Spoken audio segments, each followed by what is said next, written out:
What's up, military millionaires? I am your host, David Pere, and today we have the absence of Alexander Felice because he is turning over an AirBNB to get it live, and the internet is not working, so he will not be able to join us. But we do have, and this actually makes up for Alex probably threefold, the motivated Charlie Cameron, Crush It with Charlie Real Estate, Air Force veteran, war room member, all-around badass, missile silo hangar outer, and also Breckenridge.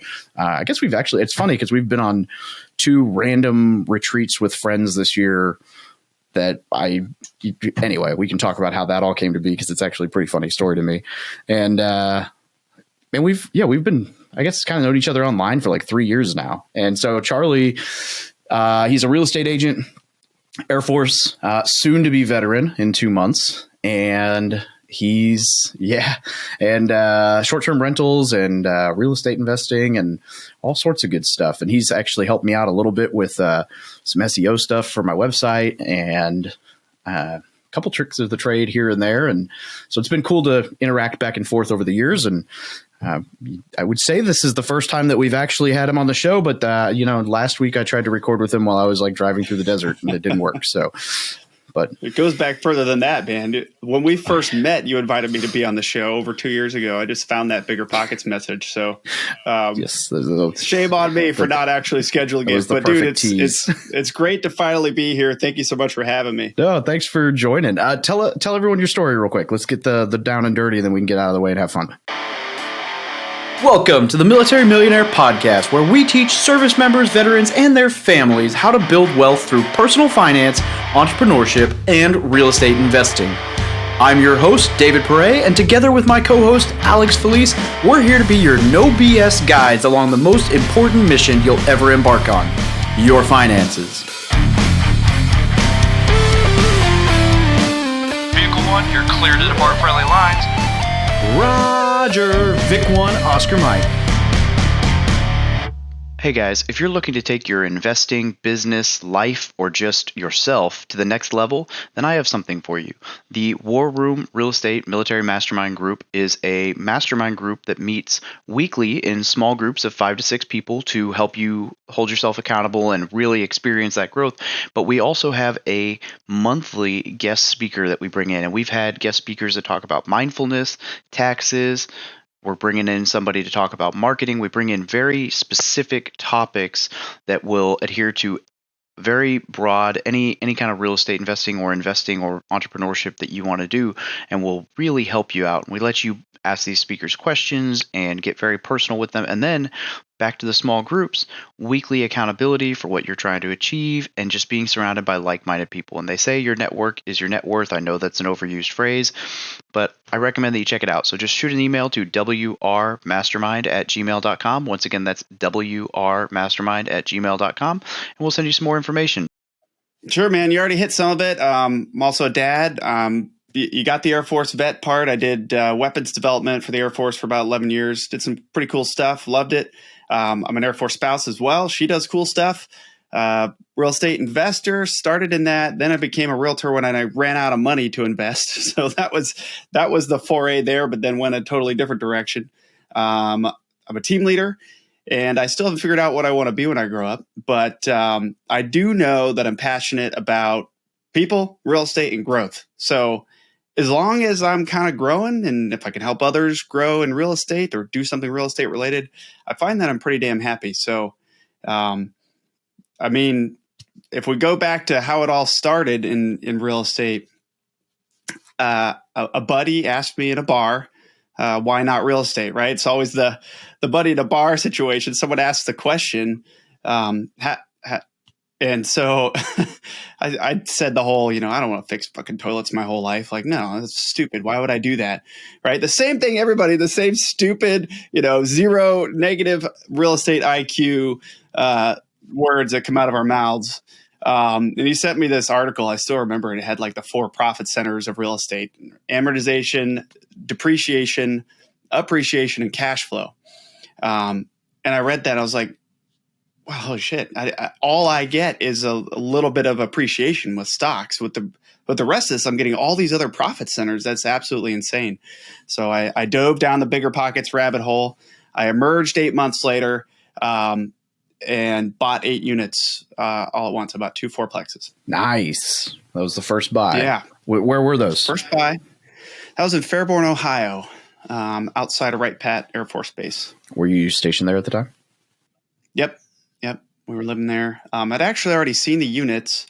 We passed on it, but it came back up on the market while we were in the hospital when my daughter was born. And they were all asleep. Email comes in. It's like, you know what? Let's do this. This seems like a good time. New dad, brand new baby. This seems like a good time to just jump all in. I self-managed too for the first year. Oof. So that was quite the experience. Turned thanks. Units. It was. You actually got to fix toilets. Fun. I got to fix toilets. Actually, funny story. The first thing I did on closing day, which my daughter was at too, go to close, sign everything. I go right to the fourplexes, go down to the basement, go to the 60-year-old furnace for one of the units, and I fished out 3 mummified squirrels from one of the furnaces. Someone was living in that unit. That's bad, man. That's bad. It's unbelievable the kind of stuff you see out there. So if I ever write a book, Fishing for Mummified Squirrels is going to be the name, I think. Like a realistic book about real estate versus the fluffy, happy-go-lucky bullshit that everybody else panders, right? It's funny because I was about to say that I've changed or fixed or worked on more toilets in my primary residences than in any of my rental units ever. But there's all kinds of other weird issues. And you're Same right. here, but I still manage to mess that up every time. Dude, sometimes you walk into houses and you're just like I've had conversations with my property manager where I'm like, how do people live like this? Like, not why did they trash my house, but like, I fundamentally can't understand how you could be such a grotesque, like just so okay with living in just grossness that like you trash a place that you're living in. Like that just does not compute to me. I'm like, if my desk is too dirty, I'm like, oh, time to clean the desk. Like, dude, yeah, I don't get it. I saw a show recently. It was about the guy that basically created timeshares and sold them all. And they were building the biggest house in the biggest residential home in the US. And, but in the current house, like they were just walking around, their little yippy dogs were shitting on the carpet, and like the cleaners and assistants and all the people who worked for them would just go like pick up the dog turds and throw them away and not like clean anything after that. And they're all just living in there. It's like, man, even it doesn't matter what level you're at. People do some weird stuff at every level. That is exactly what I imagine the guy who created timeshares would be like, just living in his own filth and just totally at home and at peace with it. Like, ripped off another one this week. Yeah, fair enough. Goodness. Okay, so you bought the 8 units, and then 8 units. Okay. I suckered another Air Force buddy of mine into partnering with me, and we bought 16 more. I would call them C minus. Kind of learned that lesson afterwards. In Dayton, Ohio, we ran out of money. I moved to Eglin, so the Florida Panhandle. Not long after that we met, but I ran out of money, so I got my real estate license. Started doing that a little bit on the side. That was challenging at first until I kind of figured out how to do that well part-time, and how that I actually needed to generate client leads instead of just sitting around for a year. So learned those lessons the hard way, as I typically do. Lead gen is definitely where it's at. Yeah. And then it took off after that, once I kind of got that figured out. But once I met you, I talked to you. I talked to a couple other bros who were doing things that I wanted to do in real estate. And then I decided to kind of burn the boats and change everything and see if I could achieve kind of financial freedom a lot faster. So ended up over the last 2 years just liquidating all the long-term stuff and going all in on short-term rentals. So I went all in on short-term rentals, sold all my long-term stuff, did a couple 1031s, learned that process, stepped up my part-time realtor business, reinvested every dollar, into that. Started helping other newbie part-time realtors kind of build their businesses as well. And I just not too long ago had my last day on active duty. My separation date is coming up. And, my original plan was I was going to just buy multifamily, value add, do the slow game, and replace my active duty income with rental income by the time I left. But instead, it's 9 years earlier than planned. And I'm making more passively than I would from, an 05 20-year retirement right now. So seemed like a better use of my time to kind of sidestep and go full time, full bore, doing the things I like doing. Yeah, that's kind of brings us to awesome. today, I guess. Yeah. The passive income and the opportunity to walk, not to say that the goal is to leave the military, right? Because I think the military is a great thing, but at some point, sometimes people become disenchanted with the military lifestyle, and it's really nice to have the opportunity and the ability to walk. Right. So my last command was a 3-star command, and it was amazing to me the number of people who retired at 20, 25, 30 years, 40 years, whatever. And they retired and then went and got another job. Not necessarily because they wanted to have another job, but a lot of them because they realized, like, man, even with my disability and my retirement, I can't maintain the same lifestyle I've built up with all this debt and my lack of savings or whatever. And so they jump into the GS, roles or the contractor roles or find some other job.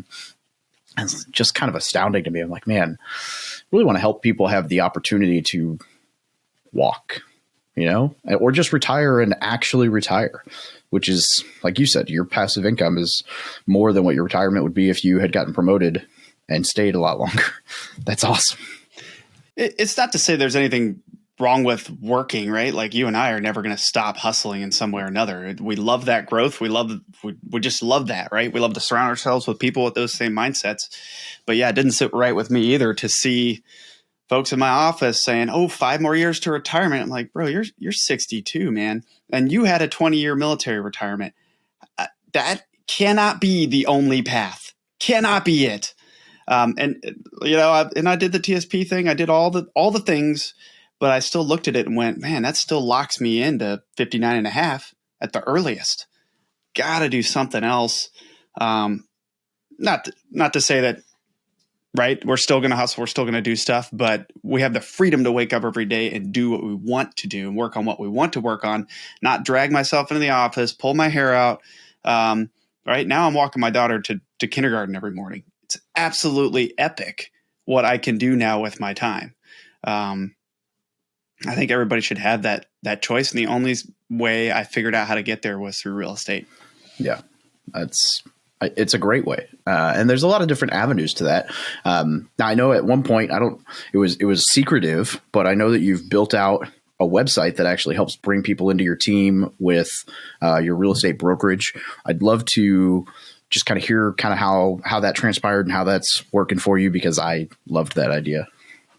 Dude, so I failed a bunch. So, I had tried affiliate marketing. So I tried blogging for affiliate marketing. I even had Pinterest pins that I never used Pinterest personally, right? I did all these crazy things. I tried LinkedIn articles. I wrote Medium posts. I had tried all these different things and failed at all of it. I had a really shitty YouTube channel from a way long time ago, so I've tried that too. But I ended up, joining my brokerage and meeting, one of the first teammates I brought on board with me from Bigger Pockets, Kobe.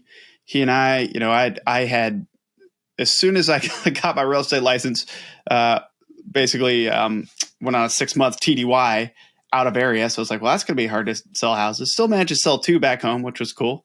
But instead I was like, well, what can I do? I can help other people get their real estate license and start selling real estate and figure out how to do it successfully part-time. And I know that I had just gotten started in it. So how can I be an expert at it? But it actually doesn't, you only have to be a couple of steps ahead to pull somebody else up, right? You can always turn around and help somebody do the same thing. So ended up started blogging about kind of those topics and about the brokerage and how you could be successful as a part-timer and a newbie and an investor there. And all of a sudden, people started reaching out to us to partner with us and to grow together. I just got back from our conference and hung out with a dozen teammates. It was just really awesome to kind of hang out with some of these folks in person because most of them aren't local. And even though I do have a local team now as well, I've been able to build a 70 agent U.S., Mexico, and India team just by helping them succeed. So every Tuesday night, I've got a mastermind. Our total team has 4 masterminds a week. We got courses and resources. And so it's really, really rewarding to me to see them succeed and win when they win. So that's awesome. That's been a wild ride. And organic lead generation, man, if no matter what the business is, it is unbelievable when clients or whoever reaches out to you to do business. Sellers, if you're wholesaling, rehabbing, whatever it may be, man, if you could do that, that's so golden because they're already sold, right? You don't have to buy for their business. I do the same thing for my realtor team. All of it's organic. We help military families figure out how to get settled in the area. And then if they want to work with us, they can reach out. It's totally up to them. Yeah, I love that. And I love that you mentioned India because I was about to ask, like, obviously you are not from India. So were those SEO, like people who just found you online primarily, or how'd you? A little bit of both. My partner, Kobe, does a lot of outreach. He actually has a podcast. He interviews a lot of kind of successful real estate agents around the world. And so part of that's kind of there's some outreach, there's some inbound. I mostly do the inbound kind of stuff. But yeah.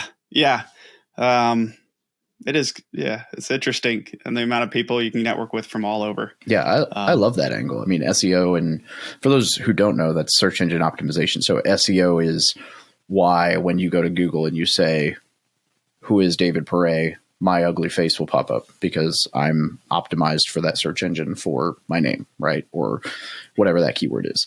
So what he did was he basically reverse engineered, like, what questions are people asking when they're thinking about getting their real estate license? And how can I make it to where if they type in, what is EXP, Charlie's website pops up and says, hey, if you're interested in EXP, like, here's a whole bunch of information, and then let's schedule a call.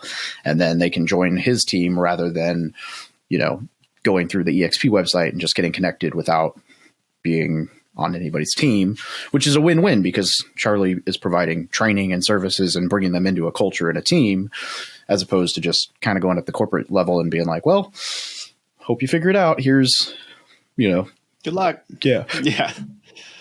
No, it's definitely gotten a lot better, but SEO is a very untapped thing. I mean, absolutely. In every industry, even though you're like, well, but there's, I don't know how many web pages, trillions and trillions and trillions and trillions, right? But people still aren't leveraging keywords. Local realtors certainly aren't. So we're teaching our team how to do that. And there's still untapped, if you think that wholesaling, it's all been done. No, there's still long tail keywords out there that people aren't leveraging.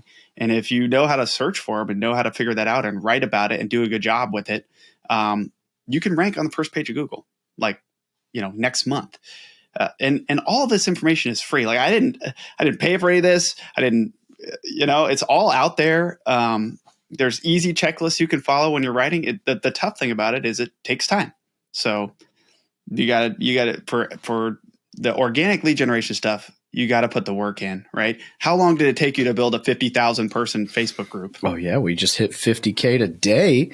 It's been 4 years, probably 4.5. Well, yeah, 4.5 years of constantly adding value, right? That's what it takes. It's not an overnight thing. And that's the tough part, right? Especially with people who are new to a business or like, oh yeah, organic sounds great. People are going to reach out to me, yada, yada.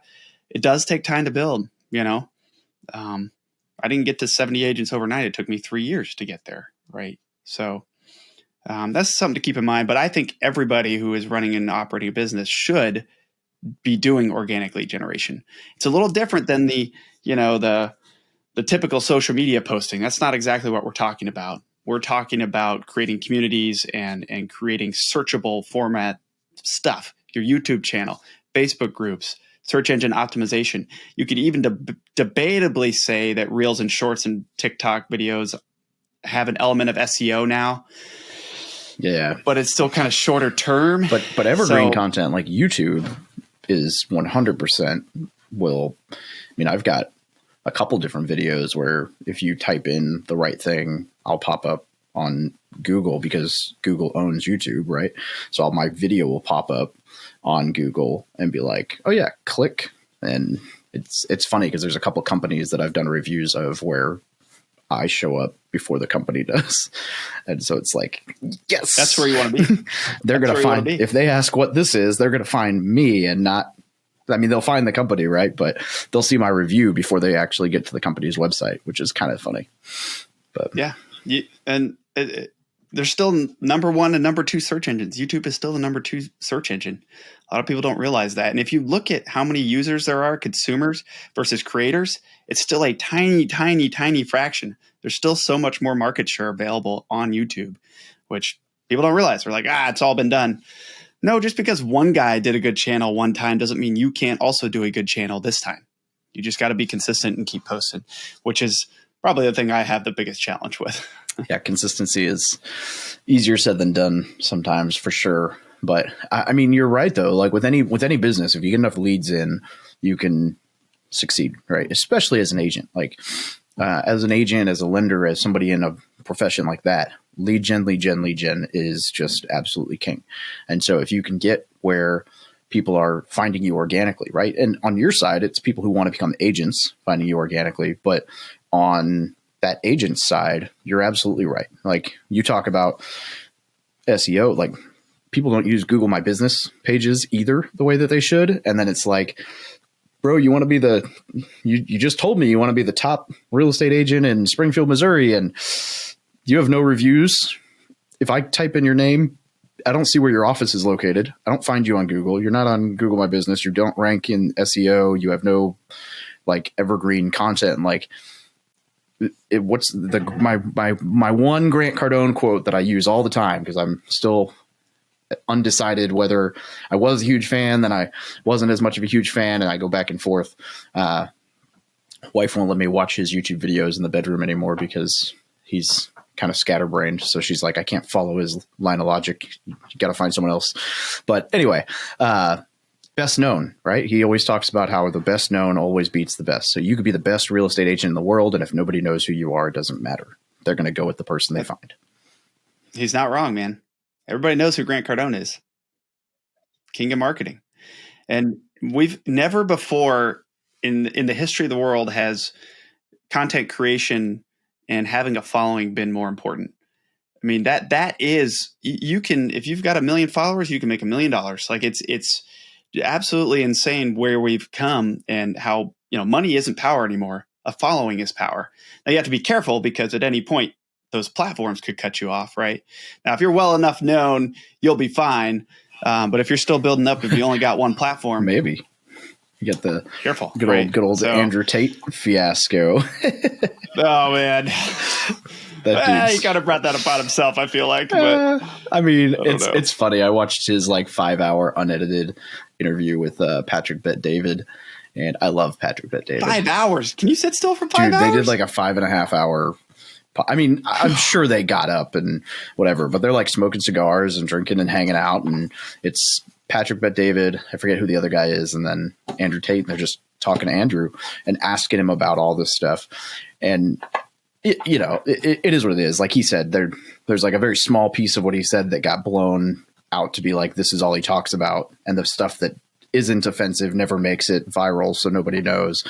But what I found really interesting was, when they banned him from the platform, he was talking about, he's like, I couldn't rent my cars on Turo anymore. They shut my Uber account down. My bank accounts all said they weren't going to work with me anymore. It was boom. He's like, and so I was gone on Facebook. Then I was gone on YouTube, then Instagram, then TikTok. Then he's like, Uber kicked me out, and then Turo, and then Airbnb. And he's like, I'm like, holy crap. It's like the entire tech world was like, bye. But to your point, he had a big enough following and enough people knew who he was that he just kind of moved over to this other platform, and the other platform's like, oh yeah, come over here. We won't censor you. And he's up to like 500,000 subs in like the first month. So, wow, that's insane. Anyway, that's a lot of power. A lot of total rabbit trail, but sorry. It's entirely on me. I find that stuff interesting, whether you agree with him or not, like the interesting power behind like social media companies. Right. And not in just the negative side, but like if you're on the right side of that, they'll grow your business faster than anything else. Yeah, absolutely. Absolutely. I just wish I had more time for content creation. Well, you're about to. #retired. I know. It still feels like I'm busy. Yeah, I know. I know. Everyone's like, oh, you're getting out of the military. You're going to have so much free time. What are you going to do with it? Like, I don't have so much free time. And I don't know what to do with it. I'm busy. What's next? If I had some, I'll let you know. Yeah. What's that? What's next? Yeah. What's next? I don't know. I got 3 lines of effort right now. One is sales. So trying to build up my sales team. I'm trying to get to a point where I can let them focus on production. I focus on lead gen for them. The agent team kind of nationally and globally, keep helping them grow, succeed, invest, build freedom themselves. Because that's a huge ruse with real estate is, you see all those realtors with their picture from when they were 30 and they show up and they're 65 because there's no way to retire, right?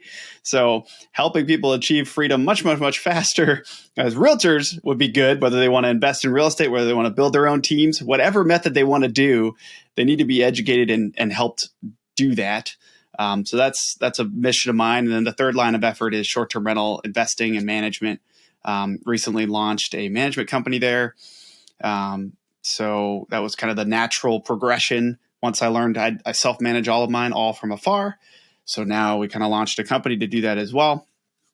Hoping to kind of scale that to some extent. Love-hate relationship with that. I haven't decided whether I love it or hate it. I like the growth of building a company. That part's fun. I don't like still being involved in management because the way of Airbnbs is things continuously go wrong. So you have to solve it. Dude, people gripe about the stupidest things too. Like, don't even get me. I mean, my 2 favorite stories so far with this current house are that somebody left me with like a 2-star review because one of the 3 toilets didn't flush. And when we go in there and I bring a plumber in, which by the way, like if you had just said this while you were staying there, I would have fixed it, but they wait till the review. And it's the half bath downstairs, neither of the 2 like full baths up, whatever. Anyway, get a plumber in, fish out the Tonka toy that has the kid's initials on it from one of their kids flushing the toy. And I sent it to her and I'm like, hey, obviously I'm not going to charge you the $130 that the plumber charged me to pull this toy out of the toilet. But I was wondering if you'd be willing to up your review since obviously the reason the toilet didn't flush is because, like your fucking kid flushed shit down the toilet. It shouldn't have been because he was unsupervised. Obviously I didn't say it like that. Nope. Not going to up the review because I'm a stubborn old lady. And then my other one recently was, they left me 4-star review, which wasn't, not the end of the world, but like just the reasons. It's like the Airbnb didn't have salt and they were out of dishwasher detergent. I'm like, okay, well, first off, I have a massive supply of dishwasher detergent in the downstairs detached unit. That's my office. And I have an automated email that goes out and says, hey, if you need anything, my office is the bottom of the house. And so all of the extra supplies, just hit me up. Nothing, and it's dish detergent, not the end of the world. But whatever. But then the salt, I'm like, it's an Airbnb, but it doesn't mean that it is a stocked like kitchen. Like you got coffee, you've got dishes and glasses and everything else. she's like, well, you had sugar, but no salt. And I'm like, well, the sugar was brought by a previous guest. Like, I didn't provide sugar. So if you didn't have sugar, would it have been better? I don't know. It's so weird. I'm like, you don't go to a hotel and be like, where's the salt in this room? It's like, dude, you got 12 people to stay in this house for like $250. Would have cost you, I don't know, five times that a night to stay in hotels, and you still wouldn't have had salt. Anyway, I would never run a management company because I would lose my mind. Like, it's one thing when it's your own house, but more power to you. Every time I lose my mind, I just hire more. Hey, are we under contract? We still are. Yeah, we're negotiating. We're trying to get them down another $150K. I don't know if that's going to work. Charlie and I are. I'll let you give the brief overview of that one. We're under contract on a multi-unit cottage property along the Florida Panhandle. That could be some pretty sick short-term rental beach cottages next to a couple wedding venues, next to a brewery. I won't go into much more detail. It's a good plot of land, not very well performing initially, so we're trying to figure out what we're going to do with rising interest rates and all the other shenanigans going on right now. So we're just trying to make it a deal or walk. So none of us are going to do a bad deal. So that's kind of where we're at, right? We're at this stage in life, like there's no point in being desperate. Just either get the deal or find the next one. Yeah, so this deal, this is hilarious to me. I hope how did this come together, Dave? I hope it goes through just so I can tell this story as like I'm the worst real estate investor ever, because that's kind of my like running joke with people is like, I don't know, things just work out. So we all go to this missile silo and do Missile Mania, and we hang out, which for those who don't know, like, so Breckenridge last year, we all went on a ski trip for 3 days and talked real estate. And that was basically a gentleman named Dean shot me a message on Instagram. I was like, I love your stuff. I'm trying to bring out some people who do real estate. I'm going to pay for an Airbnb and let's ski and talk real estate. And I was like, oh, I haven't been skiing in a long time. I'm in. And I had no idea who was going to be there. Didn't know this guy. And then it basically looked like he just reached out to people he followed on Instagram and offered the same offer. And almost everyone said yes. So it was a cool group of people that I knew most of. We went skiing and snowboarding and talked real estate and broke a hot tub, and it was great. And then like 6 months later, we decided to do it again and go to Hughes Missile Silo. And for those who don't know me, I've spent a lot of time this year trying to eliminate distractions. So like 80% of the phone numbers in my phone are blocked. My assistant does my email. Like I get sucked into it because I like talking to people. And so it's very hard for me to say no and focus on what I need to focus on. So I've set very specific ways of making sure that I don't get sucked into it. One of those being, if there's a group chat for an event, the moment the event ends, I mute the group chat and then I never look at it again unless like tagged or needed, because it's just, I have a ton of group chats for different events and people are always chatting and I'm just like, I can't keep up with all this. So I went to Peru for a week and a half and then Colombia for 2 weeks. And so I'm gone for almost a month and I come back and Hugh calls me. He's like, hey, are you going to sign this thing? I'm like, sign what? He's like, the purchase and sale agreement. I'm like, what purchase and sale agreement? And basically what had happened is they had found this 6-unit property, written an offer on it, and like all of these other things had come together, and like Hugh had put my LLC info in because he knew what my holding company is and all this other stuff. And he's like, yeah, you're in on this deal. I'm like, oh, what's the deal? Like, where is it? Florida. What are we buying? Like, no idea. And, which is hilarious. But so we're going to have to renegotiate and some stuff, but it's pretty funny how it all panned out. And ironically, I think it's going to be a pretty sweet deal because everyone on the group brings something different to the table. And so there's a ton of opportunities there. Yeah, hilarious. That's awesome, dude. I know. And so I know in your show notes, you asked for like, hey, what's your number one resource? And I thought about it like, oh, is it a book? Is it a website? Is it a forum? Is it a podcast? I was like, no, it's really just a mastermind in your network, right? It's really just about the people you know and what deals you can do with them. Like when I first came to the War Room, we immediately did a deal together. We all invested passively in a multifamily, and that paid out, and that was great. And you got into a deal without even knowing you were in a deal. That's where we're at right now. You go to the silo, you meet some dudes, we leave the silo, and you're under contract on a property together. The Which $1 million 6-unit doesn't make sense, Airbnb but- in Florida. I'm like, hey, Yeah. and how much money do By I need the to bring way- down? None. We got creative structure. Oh, cool. I'm in. I know. That's the craziest part. But Oh Yeah, man. Are we allowed to talk about our not official venture that we're still not even sure we're going to do? why not? Okay. Why not? We can talk about it. Then Yeah. let me Charlie, I heard you have something really cool that you're thinking about working on for service members. What do you got? Does that sound right, like an Dave. official Yeah, question? Like I have yeah. no idea what's going on. Yeah, Dave and I are thinking about launching a military to realtor program where we can help both retiring service members. We can help active duty members who want a sweet side hustle because, I mean, how many times do you have a military bro who's licensed to sell your house? It happens all the time. Spouses as well make fantastic real estate agents. And those who want to, because right, they've been there, they know the struggles, they know how to help military service members and their families get settled. And then, for those of us who might want to take an exit and transition into this business, get started. I mean, it's no joke. Seriously, the whole lead generation thing, going back to that, that's the hardest part about being a real estate agent. Hands down, anyone can figure out the contracts and the how to do the transaction and the how to do a CMA. Like that's all. Yes, that takes all takes time to learn, but that's not the hard part. It's just about getting clients. So what I've done is built a Facebook community to help PCSing members. That's been very successful at bringing kind of clients into our team sphere to help them buy their home when they come here or sell when they leave.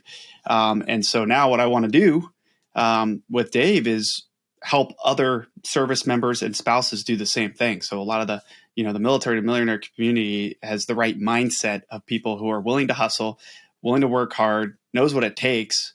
And they potentially want to be real estate investors themselves, which is a good use of your real estate license. So Dave and I are talking about putting together a free training program.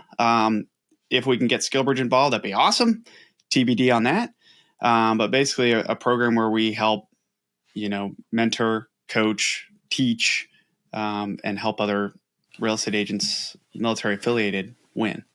Absolutely. Did I get that right? I mean, that sounds like you got that right. Yeah. So we've had a couple conversations, and I have, been hesitant at one point or another just because, as the entire world has heard me talk about on this podcast at one point or another, EXP is actually a really good brokerage, and nothing against them. I just got turned off because a lot of the way that they were growing, basically what happened was people wanted to grow their teams and build their team, which is great. But a lot of people realized what appears to me is, wow, David has a community. David has an audience. Let's focus the entire existence of our relationship on trying to get David to come on our team and just sell him on this. And it got super old, like to the point where if somebody was with that brokerage and was like, hey, I'd love to get on a call with you, I would respond essentially with, I'm not joining your team on EXP. If it's something else that you'd like to chat about, then let me know and we can schedule it. And Charlie has not ever been one of those who's pushed me and pressured me and whatever. And what it basically boils down to for me is I had thought about the idea before of like helping people become real estate agents because it is a solid business. It is a lucrative. I've actually never actively sold a house, but I have made 6 figures the last 2 years doing referrals and bringing essentially leads to other agents. And so it's a great business model, but the biggest choke point always for me was I'm not the right person to train because I am not actively an agent. I know the business, but I don't do it. I don't have the track record. And there's no way to do it on a national or global scale outside of this brokerage, EXP. And so when Charlie reached out and we were talking about it, I was like, man, I went back and forth and I talked to a lot of people, but the reality is it's a great opportunity. Becoming a real estate agent is a natural transition for a lot of people in the community. And there are people reaching out to me all the time asking, hey, I'm interested in starting this. Where would you, where do you think I should go? And I'm always like, oh yeah, you go talk to this guy or go talk to this girl, or depending on where they're located. But the reality is that if we can build out a way to say, well, why don't you just join our team? We'll train you and we'll help you template out the PCS Facebook group, and we'll help you, the lead gen. Because the ironic thing is lead gen is easy. People just don't like doing it. It's right. Like being a recruiter, right? True. As a recruiter for the military, they're like, just smile and dial, pick up the phone, put a smile on, and call that high school kid, and nobody wants to do it. That's funny, because when I first signed up, my sponsor, mentor, huge friend of mine, Matt Gardner, also did the whole transition to real estate, partially forced into that with his really cool situation, which we can hear about a different time. But, he was like, hey, pick up the phone and cold call. So I spent about a half hour cold calling. And then I was like, I guess I'm never going to be successful as a real estate agent, because I fucking hate this. I'm never going to do it. It's not meant for, and I know there are agents on my team that are crushing it that way. That's how he crushed it that way. He actually got a lot of his business from Bigger Pockets too. And I know a lot of people who do that, but then it took me about a year.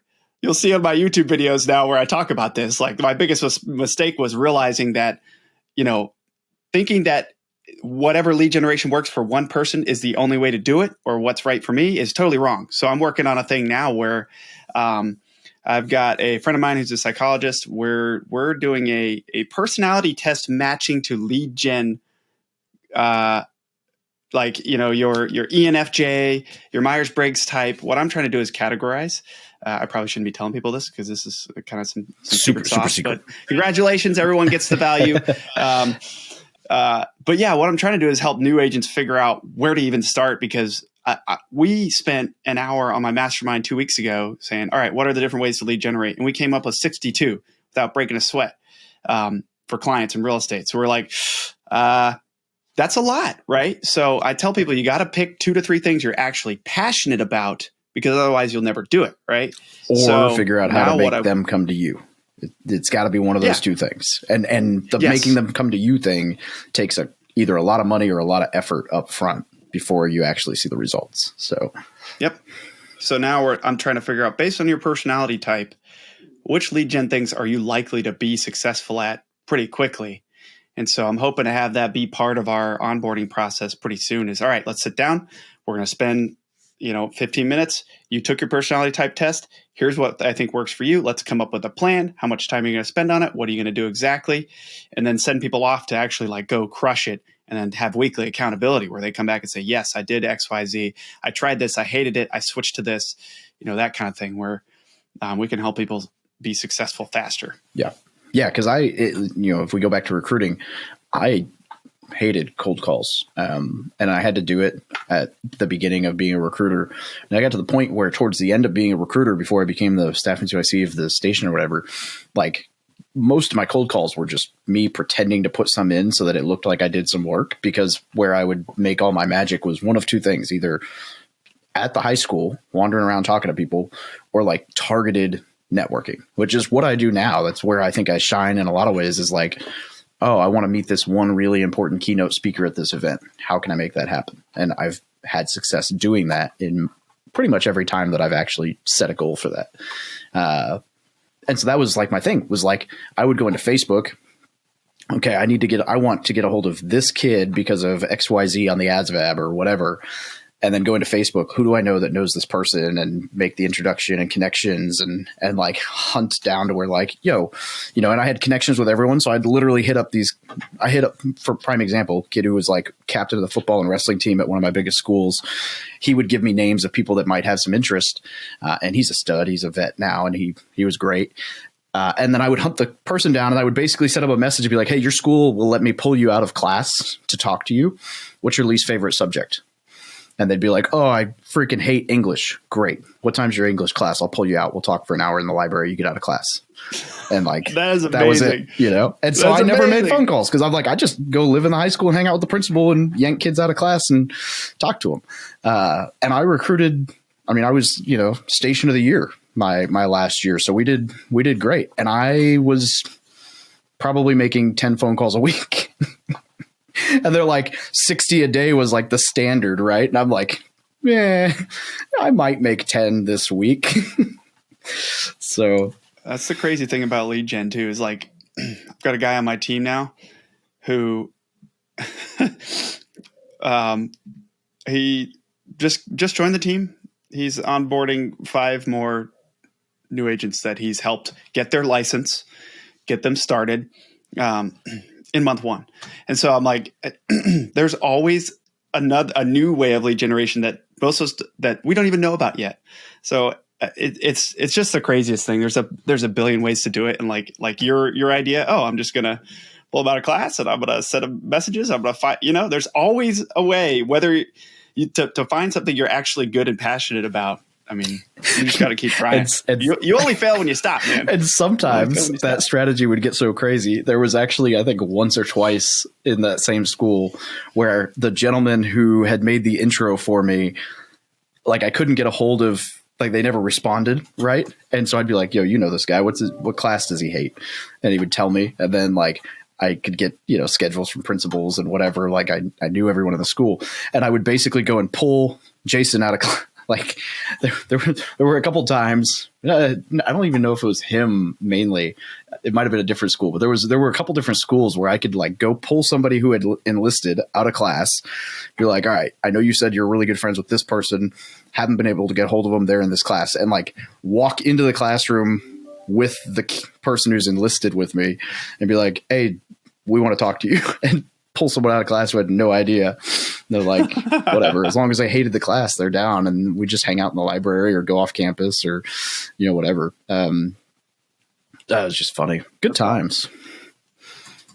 Love that. It's just finding your method. Right now, if I was to jump into being an agent full time, I would spend the first week or 2 doing everything I could to have people find me, and then I would do as little lead gen as humanly possible to get what I want for leads. I would not want to actively spend time generating leads. I would get to where people can find me. I would network with key players, and then I would just make sure that relationship was so good that they referred people word of mouth. That'd be it. Exactly. Yeah. The lead quality is so much higher that way. Oh yeah. Word of mouth. They reach out, they're a client, right? If you've got to reach out to them, they're still a lead. Yep. Oh, yeah. Absolutely. Yeah. So, all right. So you are we went on a totally different tangent than I expected. No, we're not even talking about enlisting. We're talking about enlisting, investing. We're talking about, recruiting and sales and lead gen. And I think the reason that it ends up there is that we both kind of enjoy the back end, like marketing strategy, which is super nerdy and not a lot of people understand it, but like evergreen content is something that I just love. It's like, how do I get this service member to find me? Well, maybe I should make a video about XYZ because that's what they're interested in. And then that has nothing to do with what I actually talk about. But in that, if they find it and they like it and they join the community, then they're going to get inundated with everything else. So what's, I don't know. What did we miss? Is there anything we didn't cover? Don't know. I don't want to go into any more Airbnb stories, but we can do all day on that one.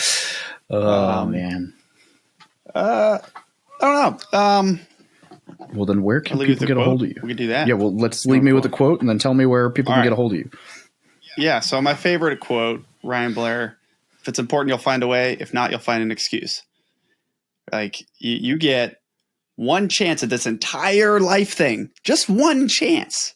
So if you just kind of do the 9 to 5, work till you're 67 so you can retire and die, like I think every single person has a chance to do so much more than that.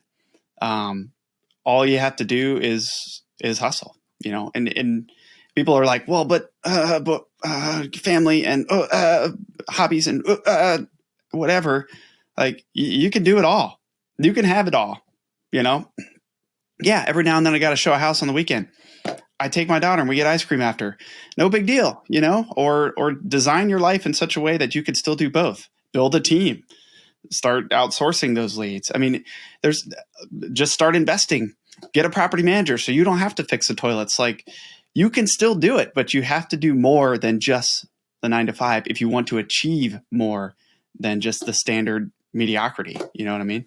So maybe that was very negative, but I hope it gets somebody to get out there and hustle a little more. Everybody needs a side hustle. They need to learn about investing, because once you do, you stop thinking about fancy cars and fancy watches, and you start thinking about how you can grow your wealth. And it's so important for you and your family and your future. It's not all about, spending big dollars. With money, you achieve freedom. You can give back more. You can do more. You can stress less. I think everybody should kind of strive for a little bit more than the 9 to 5. But yeah, no, I agree. And I love that quote. I use it all the time. If nothing else, I sometimes use it as a filter. Like when people are saying, "Oh, well, I'd love to go do X with you, but I've got Y going on." It's like, if this was important to you, then that Y would move. So now I know where I stand, which is, a love-hate, because sometimes that means I'm projecting things on people. But the reality is, if going to the gym was important to you, you would go to the gym. You would find a way, so sometimes it's harsh, but it's worth acknowledging that something might not be your number one priority right now, or might not be as high on the priority food chain as you think. Where can people get a hold of you, though? Shoot me an email, crushitwithcharlie@gmail.com. I'm not going to give out my phone number for the same reason as you. But agentwealthhustle.com is my blog. You can reach me there. You can join our Facebook community for kind of organic lead generation for realtors, that kind of stuff, which I am shamefully terrible at stoking the fire on that one, but I'll get there. But yeah, hit me up either way, and look forward to hearing from people. Dave, thanks for having me on here, dude. I know it's been a long time coming. I mean, I've been on the same podcast now as Grant Cardone, Robert Kiyosaki. It holds a lot of weight. You're pretty much the biggest name ever. Ever. Yeah, it's growing. Yeah, and if we had gotten it right off the bat, then you would never have known. You'd be like, oh, these guys are guests after me, but now you're a guest after them. So, Charlie, thanks for joining me, man. Thanks, man. This is exciting. Thank you for listening to another episode about my journey from military to millionaire. If you liked it, be sure to visit FromMilitaryToMillionaire.com/podcast to subscribe to future podcasts. While you're there, we'd love for you to rate the show, give us a review on iTunes. Now get out there and take action.